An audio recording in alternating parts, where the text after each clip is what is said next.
로마서 9장 1절로 13절 한 목소리로 합독합니다. 내가 그리스도 안에서 참말을 하고 거짓말을 아니하노라. 나에게 큰 근심이 있는 것과 마음에 그치지 않는 고통이 있는 것을 내 양심이 성령 안에서 나와 더불어 증언하노니 나의 형제 곧 고르게 친척을 위하여 내 자신이 저주를 받아 그리스도에게서 끊어질지라도 원하는 바로다. 그들은 이스라엘 사람이라. 그들에게는 양자됨과 영광과 언약들과 율법을 세우신 것과 예배와 약속들이 있고 조상들도 그들의 것이요 육신으로 하면 그리스도가 그들에게서 나셨으며 그는 만물 위에 계셔서 세세 찬양을 받으실 하나님이시니라. 아멘. 그러나 하나님의 말씀이 폐하여진 것 같지 않도다. 이스라엘에게서 난 그들이 다 이스라엘이 아니요 또한 아브라함의 씨가 다 그의 자녀가 아니라 오직 이삭으로부터 난 자라야 내 씨가 불리리라 하셨으니 곧 육신의 자녀가 하나님의 자녀가 아니요 오직 약속의 자녀가 씨로 여기심을 받느니라. 약속의 말씀은 이것이니 명년이 때 내가 이르리니 사라에게 아들이 있으리라 하심이라. 그뿐 아니라 또한 리브가가 우리 조상 이삭 한 사람으로 말미암아 임신하였는데 그 자식들이 아직 나지도 아니하고 무슨 선이나 악을 행하지 아니한 때에 택하심을 따라 되는 하나님의 뜻의 행위로 말미암지 않고 오직 부르신 이로 말미암아 서게 하려 하사 리브가에게 이르시되 큰 자가 어린 자를 섬기려 하셨나니 기록된 바 내가 야곱은 사랑하고 에서는 미워했다 하심과 같으니라. 아멘. 1장부터 8장은 복음에 대한 이야기였어요. 그래서 이 복음에 대한 이야기는 우리가 어떻게 의롭다함을 받는지 또 하나님께서 의롭다 하심을 받은 이들을 위해서 어떻게 일하시는지 이 부분을 로마서 1장부터 8장까지 다뤘습니다. 9장부터 보면은 갑자기 생뚱맞아서 이 부분을 나누기도 합니다. 그러나 절대 나눠지지 않습니다. 복음을 안다면 오늘 복음을 안다면 우리의 삶에 뭔가 변화가 일어나겠죠. 이러한 모습을 다룬 것이 9장 이후에 나타나는 말씀입니다. 그래서 오늘 여러분들이 이 시간에 이 말씀을 통하여 그리스도의 은혜로 세움받은, 다시 말하면 복음을 아는 성도로서 어떻게 살아야 될지, 어떤 마음가짐을 가지고 더 나아가야 될지 더 믿음 안에 굳건히 서는 기회가 되기를 간절히 축원합니다. 오늘 말씀엔 좀 특별히 구조를 말씀하고 전하려고 해요. 1절부터 3절을 보면 유대인의 불신으로 인해서 바울의 고통을 다루고 있고 4절부터 5절을 보면 유대인이 8가지 특권을 가지고 있음에도 불구하고 믿지 않는 내용을 다루고 있습니다. 6절부터 13절은 이스라엘이 아니고 정말로 약속으로 말미암은 이스라엘이 참 이스라엘임을 말해주고 있습니다. 자, 이 내용이 우리에게 어떤 의미를 가지고 있는지 말씀 속에 더 깊이 깨닫는 시간이 되길 원합니다. 먼저 오늘 성경 보면 1절부터 3절은 바울의 고통, 바울의 번민을 다루고 있어요. 바울은 참 약한 사람이 아닐까? 별것 아닌 거에 그렇게 고통하고 그렇게 고통에 노출돼서 마음을 다스리지 못하는 연약한 사람이 아닐까? 이런 질문을 던질 수 있을지 몰라요. 그러나 바울은 무척 단단한 사람이에요. 어떤 고통에 노출되고 힘겨움에 노출돼도 흔들림 없는 사람입니다. 그런데 오늘 본문에 보면 바울은 고통하고 있고 번민하고 있어요. 그러면 그들이 바울이 가지고 있었던 이전의 고통, 번민 어느 정도 단단하고 단단했을까라는 생각을 한번 하게 합니다. 고린도후서 6장에 보면은 세번역 성경에 보면 이렇게 말하고 있어요. 우리는 많이 참으면서 환난과 궁핍과 공경과 매맞음과 옥에 갇힘과 난동과 수고와 잠을 자지 못함과 군지름을 겪었습니다 라고 이야기해요. 그만큼 힘들고 어려움을 넉넉하게 이겨낸 바울의 신앙을 볼 수 있다는 것이죠. 또 그뿐만이 아니죠. 바울은 고린도후서 11장에 보면 나는 수고도 더 많이 하고 감옥살이도 더 많이 하고 매도 더 많이 맞고 여러 번 죽을 뻔하였습니다. 유대 사람이 이런 40에서 하나를 뺀 매를 맞은 것이나 5번이요 채찍으로 맞은 것이 3번이요 돌로 맞은 것이 1번이요 파선을 당한 것이 3번이요 밤낮 꼬박 하루를 멸망의 바다를 떠다녔습니다. 자주 여행하는 동안에는 강물의 위험과 강도의 위험과 동족의 위험과 이방 사람의 위험과 도시의 위험과 광야의 위험과 바다의 위험과 거짓 형제의 위험을 당하였습니다. 수고와 고역에 시달리고 여러 번 잠을 지새우고 줄이고 목마르고 여러 번 굶고 추위에 떨고 헐벗었습니다. 그거밖에 것은 제쳐놓고 모든 교회를 위하여 염려했다. 이렇게 이야기해요.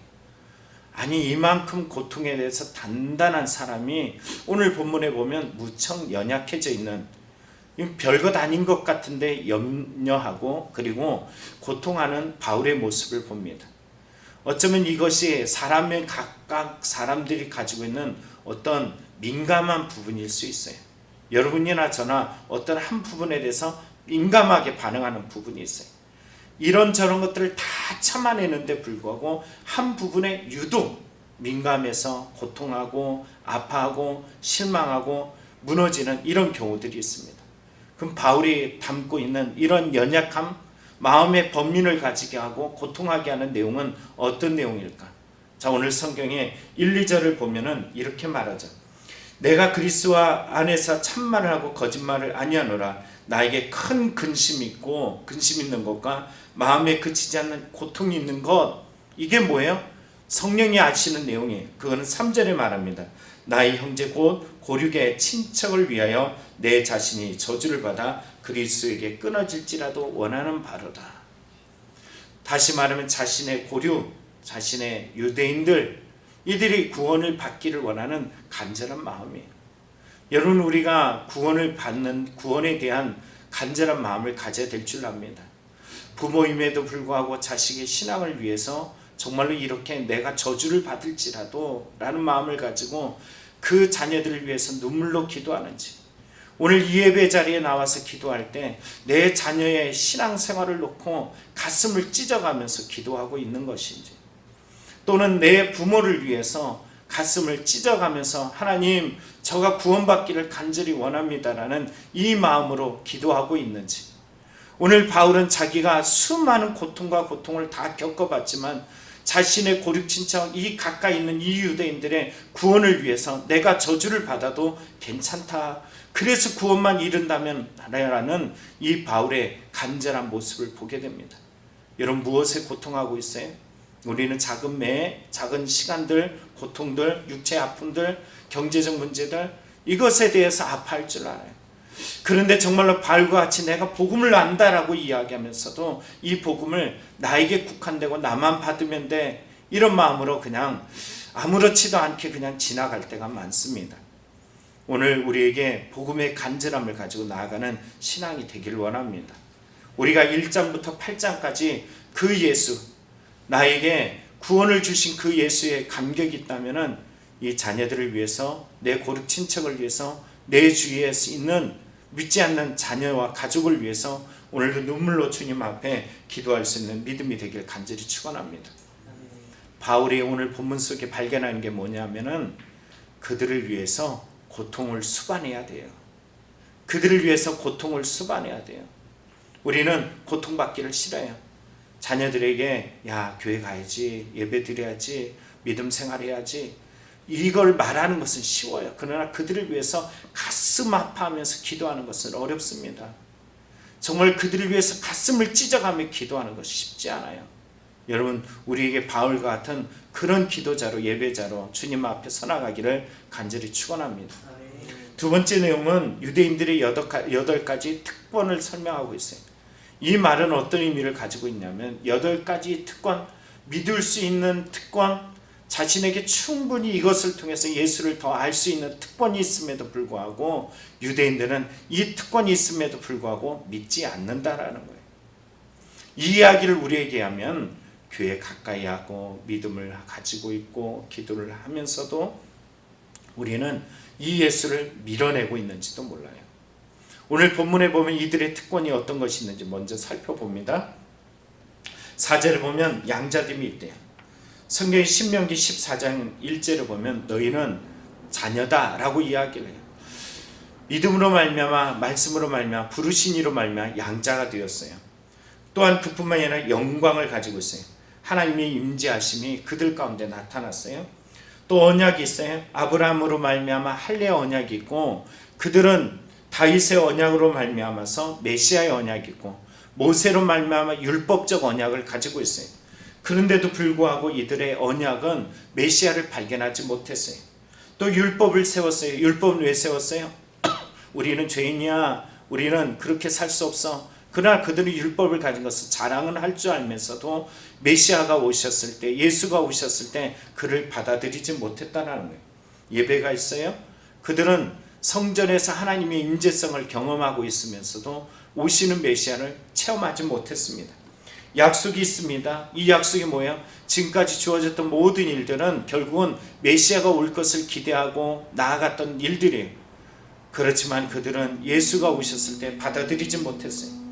성경 속에 그들의 조상 아브라함, 이삭, 야곱, 그들의 믿음의 조상이다 하면서 그들이 예고하고 있는 메시아에 대한 기대감은 그들 안에 실제적으로 왔을 때 받아들이지 못했다는 거예요.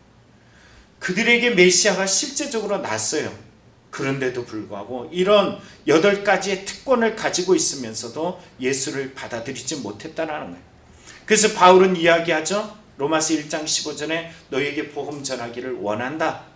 오늘 우리에게 예수를 믿는 우리에게 가장 복음이 필요한 이들이 누구냐 하면은 교회를 다니는 우리, 예수를 주라고 고백하는 우리, 주여 주여 외치면서도 내 뜻을 원하지 않는 우리들, 마당만 밟을 줄 알고 애쓸 줄 알면서도 실제 내 마음속에 예수가 있는지 없는지 이것에 대해서 진지하게 이거에 대한 고민을 하지 않고 혹시나 내가 권사가 되지 않는가, 집사가 되지 않는가, 나에게 물질적 고통이 있지 않는가, 나에게 어떤 건강상의 문제가 있지 않는가, 이거에 대해서 하나님께 기도할 줄은 알면서 정말 내가 그리스도인으로서 예수 그리스도를 모시고 섬기고 나아가고 있지 않는지, 하나님은 끊임없이 나에게 징계와 고통을 통해서 이 메시아에게 찾아오도록 끊임없이 나에게 개입하심에도 불구하고 썩어질 것 없어질 것에 마음을 두면서도 실제적 예수를 진실하게 받아들이지 못하고 있지는 않은 것인지 우리 스스로 자문하고 정말로 이 모든 특징을 나에게 이 오임하시는 예수를 더 맞이하는 믿음의 시간들로 나아가는 신앙이 되기를 간절히 축원합니다. 마지막 3번째는 진짜 그리스도인이 누구냐? 다시 말하면 진짜 유대인이 누구냐? 진짜 이스라엘이 누구냐? 이 말이에요. 6절부터 나타나는 이 말씀은 우리의 마음속에 새겨야 될 것은 다름 아니죠. 우리는 교회 다니면 우린 그리스도인이야. 마당만 밟으면 나는 구원을 받아. 이렇게 생각할지 모릅니다. 그러나 오늘 바울은 그렇게 말하지 않고 있어요. 정말로 육신의 자녀가 아니라는 거예요. 약속의 자녀가 진짜 약속의 자녀라는 거예요. 유대인으로서 이 8가지 혈통과 8가지 목적을 가지고 이 땅에 태어났다 그래서 너희들이 자연스럽게 구원에 이르고 이스라엘이 되는 것이 아니야. 이렇게 말하고 있습니다. 자, 오늘 성경을 보면 이렇게 말합니다. 아브라함의 씨가 7절에 말하죠. 아브라함의 씨가 다 그의 자녀가 아니라 오직 이삭으로부터 난 자라야 내 씨라 불리리라. 무슨 말일까요? 아브라함에게는 2 자식이 있어요. 이스마엘하고 이삭이 있어요. 둘 다 아브라함의 씨로서 낳습니다. 그런데도 불구하고 하나님은 육신으로 난 이스마엘을 하나님의 자녀라 칭하지 아니하고 그를 내어 쫓았어요.